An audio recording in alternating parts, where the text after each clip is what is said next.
اللهم صل وسلم وبارك عليك يا محمد وعلى اله وصحبه وسلم. ازيكم عاملين ايه؟ معاكم رحاب صابر من قناه زي بست فود. تعالوا بقى ندفي ولادنا كده ونعمل كعكه اقتصاديه اقتصاديه. تعالوا نشوف كده. البيضه غاليه نار. تعالوا بقى كده ببيضتين اتنين بس. تمام. انا حاطه عليهم رشه من الفانيليا، او تقدري تعصري عليها عصره من الليمون. هتقدري تعملي قالب كبير ان شاء الله. وتعالوا نشوف المقادير. عندي بيضتين، وعندي كوبايه من الحليب، لازم درجه حراره المطبخ البيض والحليب. وعندي كوبايه، ده عباره عن السمنه اللي انا كنت عاملاها معاكم القمر، وحطيت عليها شويه من الزيت. تقدري تستخدمي زيت بس خلاص. وعندي بيكنج باودر هاخد معلقه كبيره. وعندي كوبايتين ونص. ده عباره عن ايه يا جماعه؟ كوبايتين ونص من الدقيق. كوبايتين ونص من الدقيق الا معلقتين. يعني تعايري كوبايتين ونص من الدقيق وتشيلي معلقتين وتحطي مكانهم كاكاو. خلاص. وتبداي ان انت تصفيهم، ضروري لازم يتصفى. خلاص. كوبايتين ونص من الدقيق الا معلقتين كاكاو، وعليهم كمان رشه من الملح، وعليهم كمان معلقه من النشا. خلاص. انا حطيت نشا، وحطيت كمان كاكاو، وحطيت ملح. خلاص كده. كاكاو المر بتاعنا العادي. تمام كده. وهبدأ دلوقتي اعمل ايه. هبدأ دلوقتي كل اللي انا هعمله ان انا همسك الخلاط بتاعي، وهبدأ احط عندي البيضتين مع الحليب، مع عندي السمنة، مع عندي كمان السكر، مع عندي الخل ورشة الفانيليا، واعمل كل ده ميكس في الخلاط. طب بتضربيه مرة واحدة؟ ممكن تضربيه مرة واحدة، بس انا بفضل ان انا همسك البيض الاول اول حاجة مع الفانيليا، بعد كده وراه على طول السكر، وبعد كده على طول وراه عندي السمنة او الزيت، وبعد كده اخر حاجة الحليب، وبعد كده الخل. خلاص. عرفنا الترتيب يا جماعه. همزج الكلام ده كله في الخلاط عشان بس الصوت. تقدري تعمليه على ايدك مفيش مشكله. وبعد كده نشوف الخطوه الجايه ايه. بصوا بقى الخليط فاتح ما شاء الله زي الفل معايا ازاي. هبدا بقى دلوقتي ان انا احط البيكنج باودر بتاعي. تمام. هتحطي معلقه كبيره، يعني نقول مثلا ايه 3/4 كيس. ما بنحطش الكيس كله يا جماعه. الكيس كله برضو لو حطيتيه هيهبط لك الكيكه.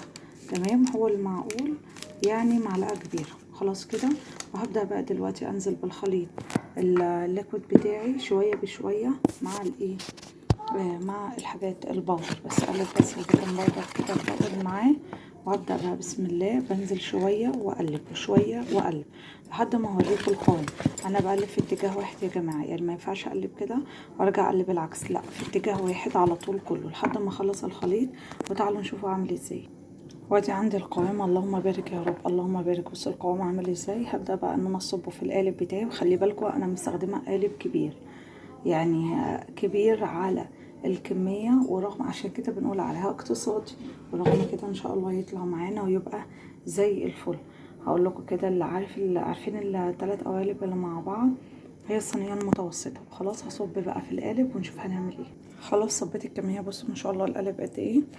هبدأ بقى كده بشوكة بخلة شيش طاووق، وابدأي اعملي الحركة دي. طب الحركة دي ليه؟ الحركة دي بتساعد برضو في هشاشة الكيكة. تعودي انك تعمليها بخلة شيش طاووق بأي حاجة. خلاص. وتخبطي خبطتين عشان التفريغة. الله. وانا من الناس اللي بتحب تاكل العجينة عادي نية. هبدأ بقى ادخلها على درجة حرارة 180 في الرف الاوسط. تمام. مشغله من تحت بس، واول ما تبدا تاخد لون شغليه من فوق، ولو فرنك بيدي لون اصلا خلاص مفيش مشكله. خلاص. وفي افران بقى الفرن الكهربي ينفع تولعي من تحت وفوق في نفس الوقت على درجه حراره 180. بعد ما تستوي بقى خالص يا جماعه، بعد 35 دقيقة تختبريها بخلة شيش طاووق او بطرف السكينة كده. لقيتي فيها عجينة سيبيها 5 دقايق كمان. ما لقيتيش فيها عجينة يبقى الدنيا تمام معانا واستوت وزي الفل. طيب تمام. بعد ما تستوي سيبيها 5 دقايق والفرن مطفي. خلاص. و5 دقايق وانت مواربه باب الفرن، يبقى دي 10 دقايق. بعد كده طلعيها.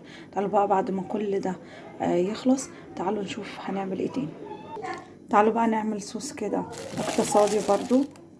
هجيب كوبايه من الميه، ميه عاديه، وهحط لها برضو معلقه من الكاكاو. تمام. كوبايه من الميه ومعلقه كبيره من الكاكاو بس عشان خدت نص معلقه. وهحط كمان معلقه كبيره من النشا او الكورن فلاور. تمام. وهحط معلقه كبيره من السكر. وقلبي بقى الكلام ده كله. تمام. على البارد.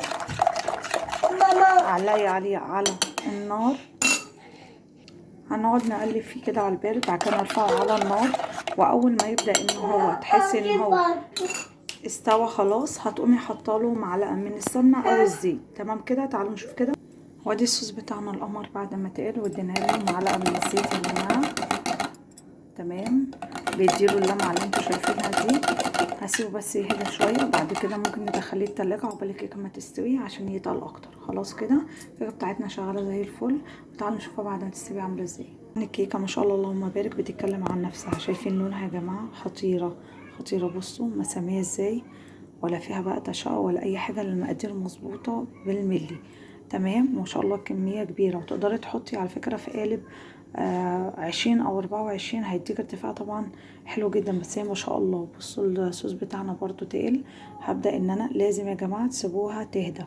خلاص، هبدا ان انا بقى انزل الصوص القمر ده عليها، وهسيبها برضو كده جوه التلاجة شويه كده، برضو تمسك في نفسها كده الصوص، برضو يبقى عليها كده شويه. تمام، تمسك في نفسها كده. وبعد كده تعالوا نشوف هنعمل ايه تاني. يعني هتطلعي احلى جاتوه في الدنيا من بيضتين 2. خلاص كده، نوزع بس الصوص عليها كله. بعد كده تعالوا نشوف، هسيبه بس يتماسك كده عليها شوية، ونشوف هنعمل ايه الخطوة الجاية. دلوقتي عندي بعد ما سبتها شوية في التلاجة، هبدأ بقى دلوقتي الصوص يعني يتماسك، هبدأ ان انا اقطعها وازينها بأي شكل يعجبك.